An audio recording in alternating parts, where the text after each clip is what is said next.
We've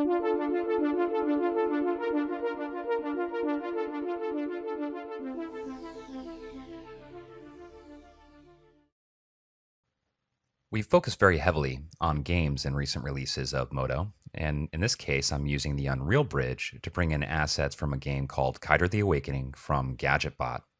And you can see I can teleport around the scene, taking a look at it exactly the way a person would once they're actually in the game itself. But while I'm still in my DCC app, while I can make edits to individual objects just by hopping over into the Modeling tab. Nothing beats being able to actually hop inside of a space that you are thinking about purchasing or are designing for somebody who is going to be purchasing your design. And in the case of architectural visualization, you can't beat being able to walk around the space, assess things like the kitchen area, how you feel about it. Maybe you can even swap materials. Take a look at the entryway, maybe pop on over into the dining room and decide how you feel about that. And of course, I can hop on over here into the master bedroom. I find it funny, even though I could reach through that wall, I instinctively actually reach over it because it feels that tangible. And I can hop on over here and take a look at the hypothetical Malibu Vista that I will never be able to afford. Vehicle design is an obvious exploitation of VR. As you can see here, I can lean in on this vehicle and see how light glances off the side of the vehicle, the way a designer would in real life. And of course, teleport over to the back and do exactly the same thing. And also using some of our basic navigation controls, I can teleport right to the side, scale the entire car down and jump inside and orient myself as though I was the driver, being able to look around inside the vehicle from the perspective that I expect. We also have basic animation capabilities. So if you hop into the menu, you can go ahead and just play back an animation. You can teleport around the character as the animation is playing, and this completely changes your perception of the quality of animation, being able to see it in front of you at true real-world scale. And if I come on over here to the front, I can stop that animation, I can step back a few frames, and of course step forward a few frames. And assessing things like deformation now, I actually lean in to take a look at a specific area. We've also added annotation capabilities. And so I can turn on the sketch tool here, make a quick note for an artist, just letting them know, hey, I want to make this shoulder smaller, and a little notation such as pointing out what I actually want to be focused on. You also can use the tool to sketch out proportions inside VR and let them know, exactly what kind of form you want quickly and easily.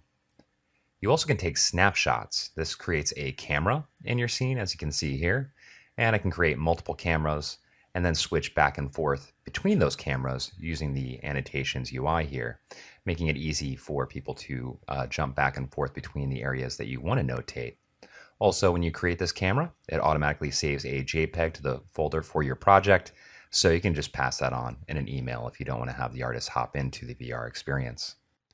This island scene is using the Unity materials in Modo, and I can teleport right on top of this ledge right here, take a look over, and this gives you a serious sense of vertigo, the way it should. If you're on top of a 13, 14-foot ledge, you should be uncomfortable. So if I select this rock over here, it's actually an instance item.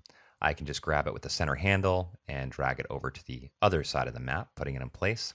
I can also use the 2D transform handles to place it along 2 axes, making it easier for me to place these items.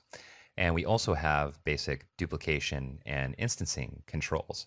So once I move this rock into the location I want it to be in, then I can switch on over to instance the item, and now I can start placing this second item I've duplicated from within Modo VR. This example uses locator tracking along with command regions to actually build rigs that can be used to control your scenes or fire any command inside of Modo.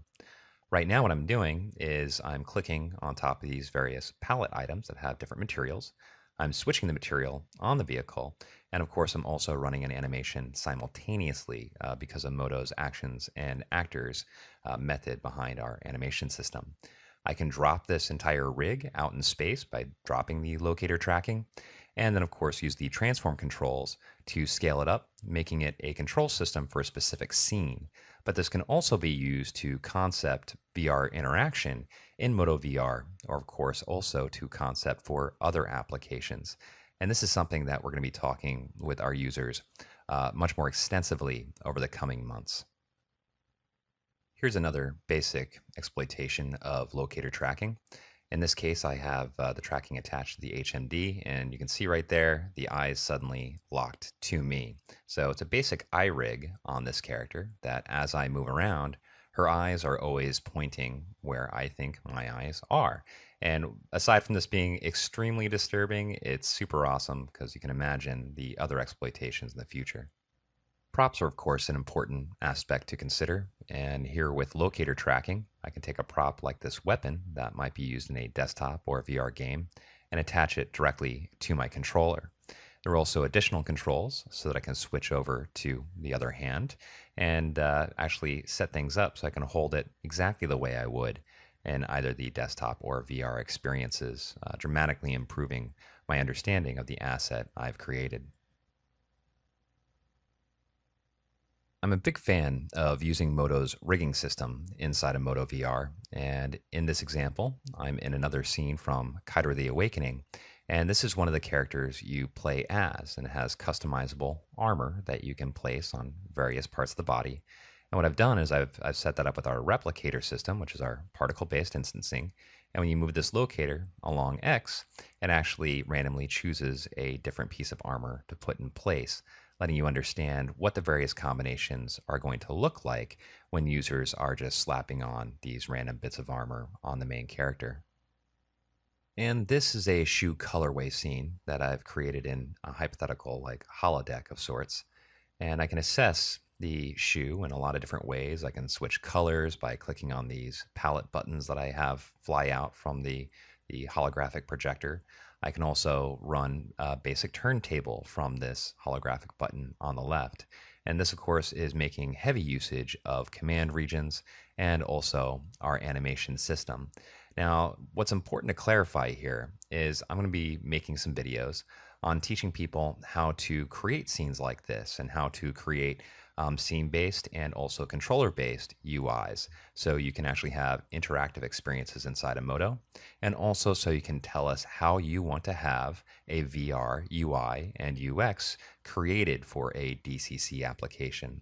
It's definitely a deep rabbit hole, but we feel that by crowdsourcing this information from users like yourselves, we're going to have a product that is absolutely mind-blowing because what we're doing already is spectacular.